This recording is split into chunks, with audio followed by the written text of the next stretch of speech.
اللہ سبحان اللہ و بحمدہ، آپ کو پتہ نا مشہور حدیث ہے یہ، تو 100 دفعہ پڑھنے کا کیا اجر و ثواب ہے؟ سمندر کی جھاگ کے برابر گناہ ہو تو معاف ہو جاتے ہیں، سمندر کی جھاگ کے برابر۔ اور یہی تسبیحات جب بندہ نماز میں پڑھتا ہے، نماز کے بعد، اور ایک مرتبہ اگر کیا کہے لا الہ الا اللہ وحدہ لا شریک لہ لہ الملک و لہ الحمد وہو علی کل شیء قدیر، یہ تو کم از کم یاد کریں، یہ آپ نے یاد کرنا ہے۔ اس کے بارے میں بھی کیا حدیث ہے کہ سمندر کے جھاگ کے برابر گناہوں معاف ہو جاتے ہیں۔ اور لا الہ الا اللہ جو افضل الذکر ہے، اسی وظیفے کا حصہ بھی ہے، لیکن لا الہ الا اللہ وحدہ لا شریک لہ لہ الملک و لہ الحمد وہو علی کل شیء قدیر، اس کے فضائل و مناقب الگ ہیں، لا الہ الا اللہ کے علاوہ بھی ہیں۔ لا الہ اکیلا، جو لا الہ اکیلا ہے نا، حضرت آدم نے کہا تھا اگر 7 زمینوں کو باندھ دیا جائے زنجیروں کے ساتھ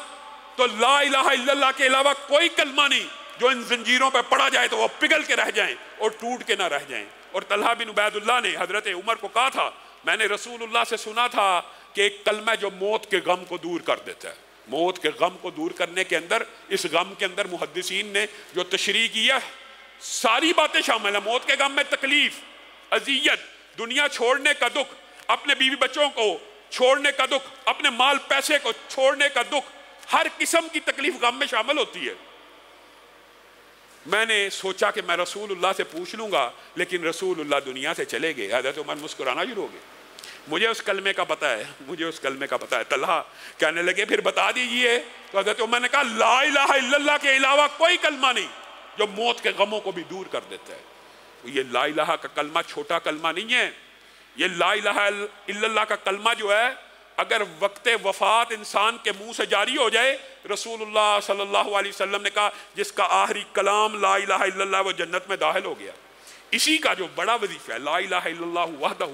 لا شریک لہ لہ الملک و لہ الحمد وہو علی کل شیء قدیر۔ اب یہ جو میں نے پہلا آپ کو وظیفہ بتایا سبحان اللہ والحمد للہ ولا الہ الا اللہ واللہ اکبر ولا حول ولا قوت الا باللہ، اس کے بعد کیا کہنا اللہم اغفر لی وارحمنی وارزقنی، یہ کتنی مرتبہ پڑھنا ہے؟ روزانہ اپنی لائف کے اندر یہ روٹین بنا لیں، آپ کو میں گارنٹی دیتا ہوں یہ جمیع امراض، جمیع مشکلات، جمیع حاجات کے اندر آپ کو فائدہ پہنچائے گا۔ صرف 100 مرتبہ پڑھ لیجئے، صرف 100 مرتبہ پڑھنے کے جو فضائل ہیں، موقع ملا آپ کے سامنے رکھوں گا، اکیلے اکیلے کے جو فضائل ہیں آپ حیران و ششدر رہ جائیں گے۔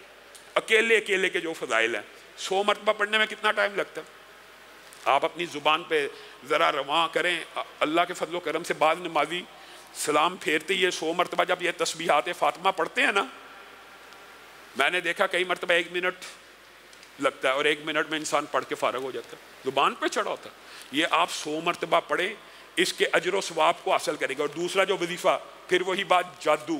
جنات، ثواب، اجر، نیکیوں کا سیزن ہے، وہ 100 مرتبہ صبح اور شام پڑھنا ہے۔ اس کی آپ روٹین چاہے پورے رات میں 1 مرتبہ کی بنا لیں، لیکن اس وظیفے کی روٹین 100 مرتبہ صبح اور 100 مرتبہ شام کی اس لیے کرنی ہے کہ رسول اللہ صلی اللہ علیہ وسلم نے فرمایا ہے جو بندہ 100 مرتبہ صبح لا الہ الا اللہ وحدہ لا شریک لہ لہ الملک و لہ الحمد وہو علی کل شیء قدیر پڑھتا ہے، 100 مرتبہ رات کو پڑھتا ہے، وہ شیطان کے شر سے محفوظ ہو جاتا ہے۔ اور شیطان اور جنات کے شر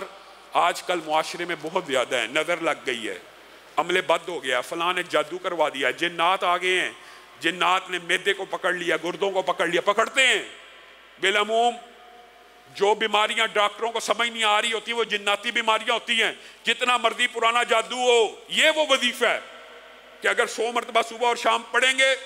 18 سال پرانا جادو بھی ہو چلا جائے گا۔ بات آئی ہے ضمنی طور پہ تو میں آپ کو ایک حیران کن بات بتلاؤں، آیت الکرسی کا جو میں نے آپ کو وظیفہ بتایا، ایک ساتھی کو بتلایا 18 سال سے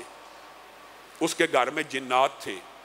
جو ظاہر بھی ہو جاتے تھے کئی مرتبہ اور تنگ کرتے تھے۔ 313 مرتبہ اس نے آیت الکرسی پڑھنا شروع کی، اس کے بعد جن گھر میں داخل نہیں ہو سکا۔ اور اس کے جو اجر و ثواب اور مناقب ہے، اسی طرح یہ لا الہ الا اللہ وحدہ لا شریک لہ لہ الملک و لہ الحمد وہو علی کل شیء قدیر، اس کے یہ تو جنات سے اور جادو سے حفاظت کے لیے صبح شام ہے نا، لیکن کیا یہ صرف جادو اور جنات سے حفاظت کرتا ہے؟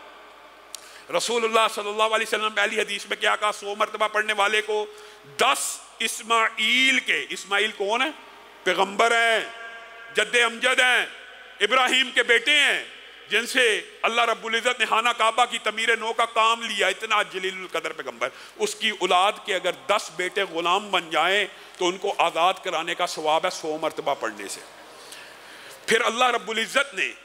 اخلاص کی بنیاد پہ، بعض محدثین نے لکھا یہ اخلاص نیت کا اضافہ ہے، یا تخفیف کی بنیاد کے اوپر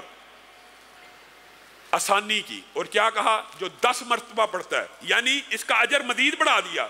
جو 10 مرتبہ پڑھتا ہے اس کو 4 اسماعیل کی اولاد میں سے گردنیں آزاد کرنے کا ثواب ہے۔ اور پھر اللہ رب العزت نے نبی کریم کے ذریعے اس کے ثواب کو مزید بڑھایا کہ شاید کوئی بندے ایسے ہوں جو 100 مرتبہ نہ پڑھ